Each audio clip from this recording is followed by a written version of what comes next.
श्री गणेशाय नमः। उत्पन्ना एकादशी माघ शीर्ष कृष्ण पक्ष।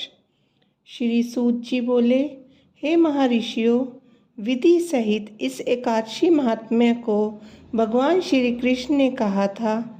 भक्तजन ही इस व्रत को प्रेम पूर्वक सुनते हैं और इस लोक में अनेकों सुखों को भोगकर अंत में विष्णु धाम को प्राप्त करते हैं। एक बार अर्जुन ने श्री हरि कृष्ण जी से पूछा, हे प्रभु, एकादशी व्रत का महात्म्य क्या है? इस व्रत को करने से क्या पुण्य मिलता है और उसकी विधि क्या है? सो आप मुझसे कहिए। ऐसा सुनकर भगवान श्री कृष्ण ने कहा, हे अर्जुन, सबसे पहले हेमंत ऋतु के मार्गशीर्ष माह में कृष्ण पक्ष की एकादशी का व्रत करना चाहिए।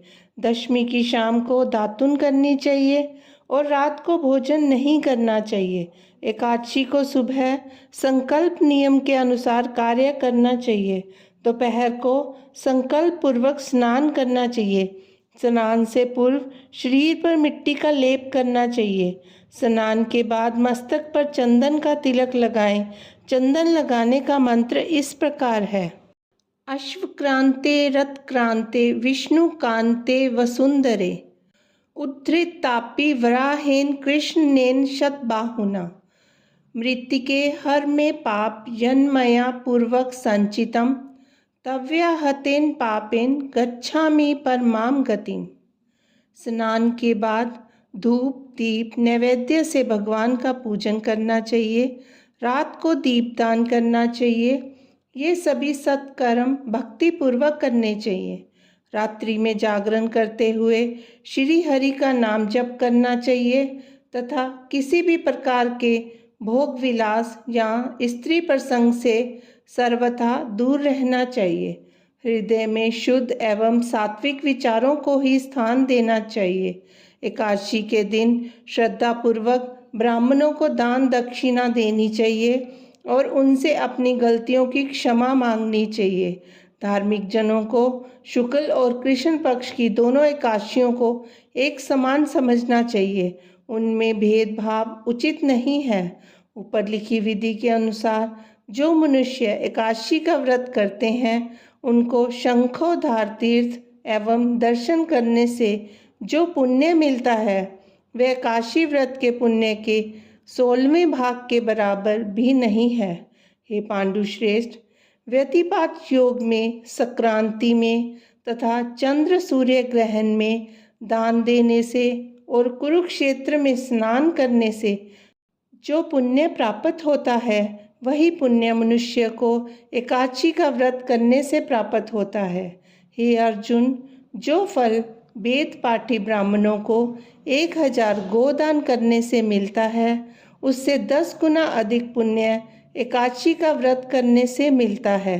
10 श्रेष्ठ ब्राह्मणों को भोजन कराने से जो पुण्य मिलता है वह एकादशी के पुण्य के 10वें भाग के बराबर होता है।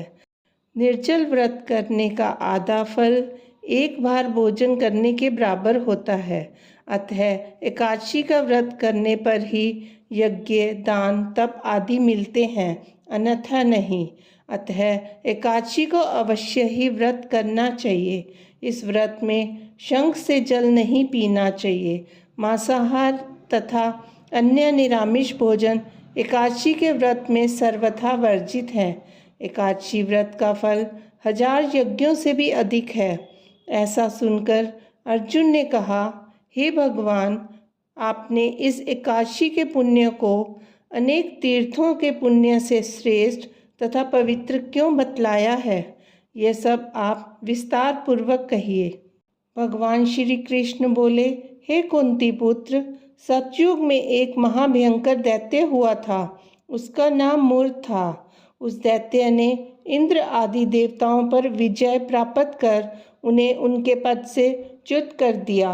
तब देवेंद्र ने शंकर भगवान से प्रार्थना की, हे कैलाशपति, हम सब देवता मूर्त दैत्य के अत्याचारों से दुखी होकर मृत्यु लोक में अपना जीवन व्यतीत कर रहे हैं। राक्षसों के भय से हम बहुत दुख और कष्ट भोग रहे हैं। मैं स्वयं बहुत दुखी और भयभीत हूँ। अन्य देवताओं की तो बात ही क्या है।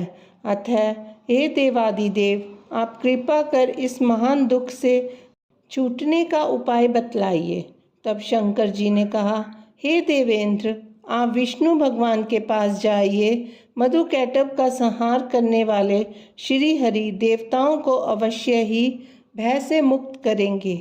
इंद्र तथा अन्य देवता महादेव जी के आदेशानुसार क्षीर सागर गए, जहाँ पर भगवान विष्णु शेष शैया पर विराजमान थे। भगवान विष्णु के समक्ष उपस्थित होकर सभी देवताओं सहित इंद्र ने उनकी स्तुति की।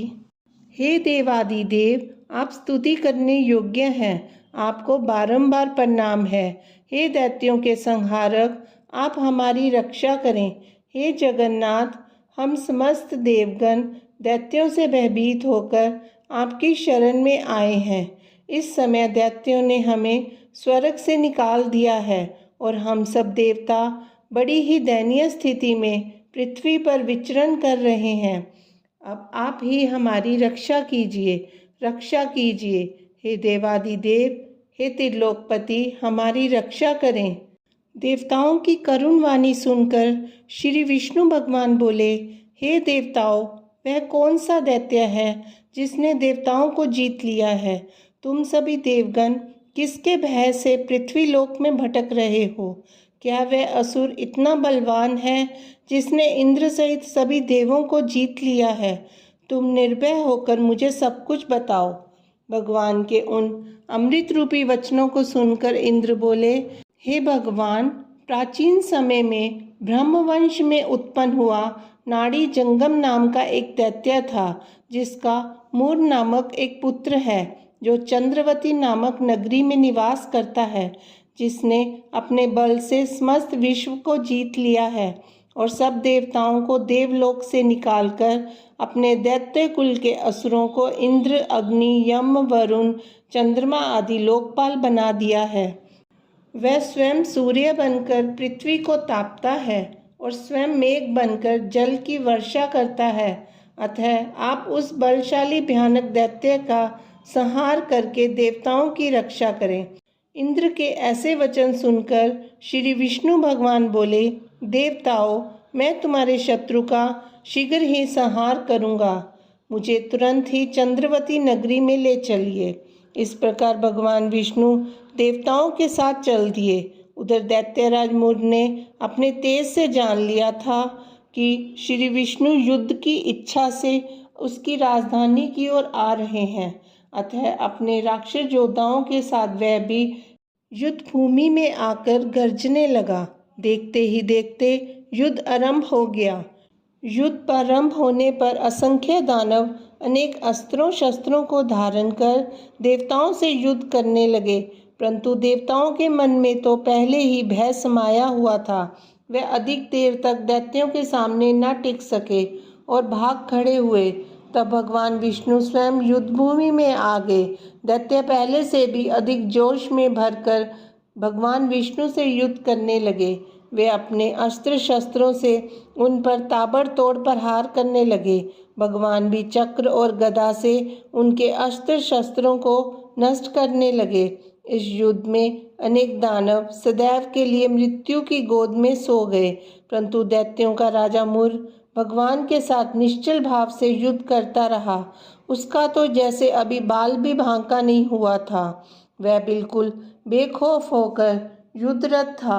भगवान विष्णु मूर को मारने के लिए जिन जिन शस्त्रों का प्रयोग करते, वह सब उसके तेज से नष्ट होकर उस पर पुष्पों के समान गिरने लगते। अनेक अस्त्रों शस्त्रों का प्रयोग करने पर भी भगवान उसको जीत न सके। तब आपस में मल्लयुद्ध करने लगे। भगवान विष्णु उस दैत्य से देवताओं के लिए सहस्र वर्ष तक युद्ध करते रहे, परंतु उस दैत्य को ना जीत सके। अंत में भगवान शांत होकर विश्राम करने की इच्छा से बद्रिका आश्रम स्थित 38 कोस लंबी एक द्वार वाली हेमवती नाम की एक गुफा में प्रवेश कर गए। हे अर्जुन, उन्होंने उस गुफा में शयन किया। वह दैत्य भी उनके पीछे पीछे चला आया था। तब श्री विष्णु भगवान को सोते हुए देखकर वह उन्हें मारने को तैयार हो गया। उसका ख्याल था कि मैं आज अपने चिर शत्रु को मारकर हमेशा हमेशा के लिए निष्कंटक हो जाऊंगा, किंतु उसकी वह इच्छा पूर्ण न हो सकी, क्योंकि उसी समय भगवान विष्णु की देह से दिव्य वस्त्र धारण किए एक अत्यंत सुंदर कन्या उत्पन्न हुई और दैत्य को ललकार कर उससे युद्ध करने लगी। उसे देखकर दैत्य को बड़ा आश्चर्य हुआ और वह सोचने लगा कि ये ऐसी बलवान कन्या कहाँ से उत्पन्न हुई, और फिर वह दैत्य उस कन्या से लगातार युद्ध करता रहा। कुछ समय बीतने पर उस कन्या ने क्रोध में आकर उस दैत्य के अस्त्र शस्त्रों के टुकड़े टुकड़े कर दिए, उसका रथ तोड़ डाला। तब तो उस दैत्य को बड़ा ही क्रोध आया और सारी मर्यादाएं भंग करके वह उससे मल्लयुद्ध करने लगा। उस कन्या ने उसको धक्का मारकर मूर्छित कर दिया और उसकी मूर्छा टूटने से पूर्व ही उसका सिर काटकर धड़ से अलग कर दिया। सिर कटते ही वह दैत्य पृथ्वी पर गिरकर मृत्यु को प्राप्त हुआ। बचे खुचे असुर उसका ऐसा दुखद अंत देखकर भयभीत होकर पाताल लोक को चले गए। जब विष्णु भगवान की निद्रा टूटी तो उस दैत्य को मरा देखकर उन्हें अत्यंत आश्चर्य हुआ और वह सोचने लगे कि इस महाबली दैत्य को किसने मारा है।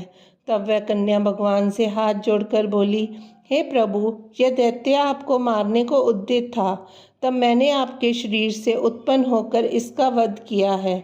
इस पर भगवान बोले, हे कन्या, तूने इसको मारा है, अतः मैं तुझसे अत्यंत प्रसन्न हूँ। इसे मारकर तूने तीनों लोकों के देवताओं को सुखी किया है, इसलिए तू अपनी इच्छा अनुसार वरदान मांग, मैं तेरी हर इच्छा को पूर्ण करूँगा। कन्या बोली, हे जगदीश्वर, मुझे ये वरदान दीजिए कि जो भी प्राणी या देव मेरा व्रत करे उसके समस्त पाप नष्ट हो जाएं और अंत में उसे स्वर्ग लोक की प्राप्ति हो।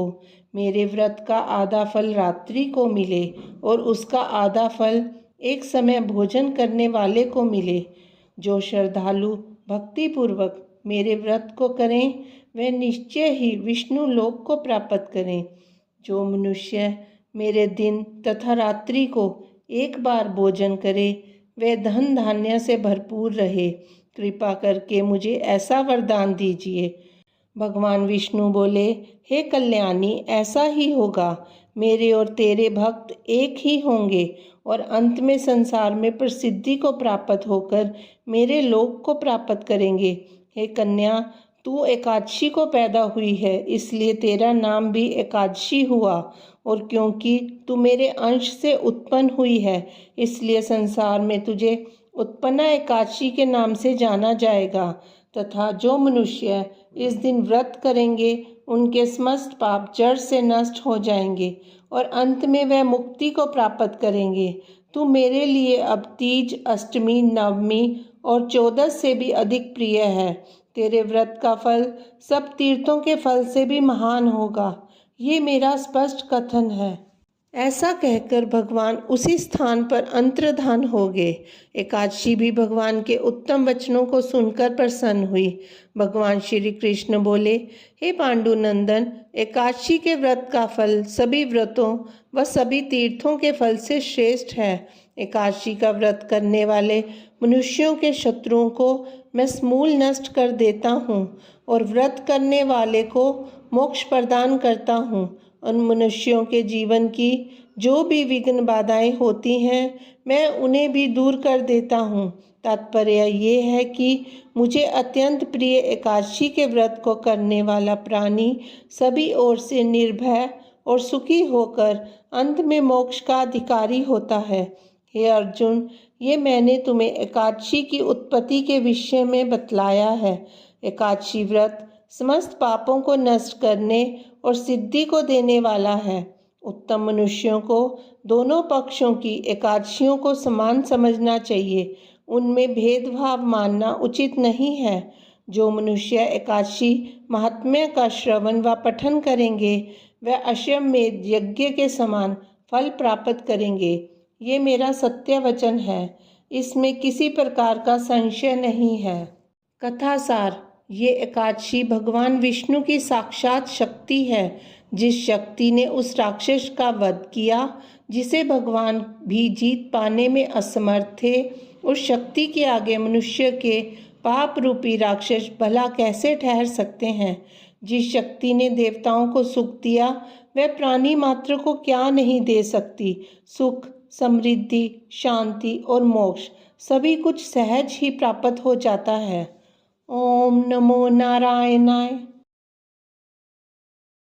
ओम जय जगदीश हरे, स्वामी जय जगदीश हरे। भक्त जनों के संकट क्षण में दूर करे। ओम जय जगदीश हरे। जो ध्यावे फल पावे, दुख बिन से मन का। सुख संपत्ति घर आवे, कष्ट मिटे तन का। ओम जय जगदीश हरे। मात पिता तुम मेरे, शरण गहूँ मैं किसकी। तुम बिन और न दूजा, आस करूँ मैं जिसकी। ओम जय जगदीश हरे। तुम पूरन परमात्मा, तुम अंतर्यामी। पार ब्रह्म परमेश्वर, तुम सबके स्वामी। ओम जय जगदीश हरे। तुम करुणा के सागर, तुम पालन करता। मैं मूरख खल कामी, कृपा करो भरता। ओम जय जगदीश हरे। तुम हो एक अगोचर, सबके प्राणपति। किस विधि मिलूं दया में, तुमको मैं कुमति। ओम जय जगदीश हरे। दीन बंधु दुख हरता, तुम रक्षक मेरे। अपने हाथ बढ़ाओ, द्वार पड़ा मैं तेरे। ओम जय जगदीश हरे। विषय विकार मिटाओ, पाप हरो देवा। श्रद्धा भक्ति बढ़ाओ, संतन की सेवा। ओम जय जगदीश हरे। तन मन धन सब कुछ है तेरा। तेरा तुझको अर्पण, क्या लागे मेरा। ओम जय जगदीश हरे। ओम नमो नारायणाय।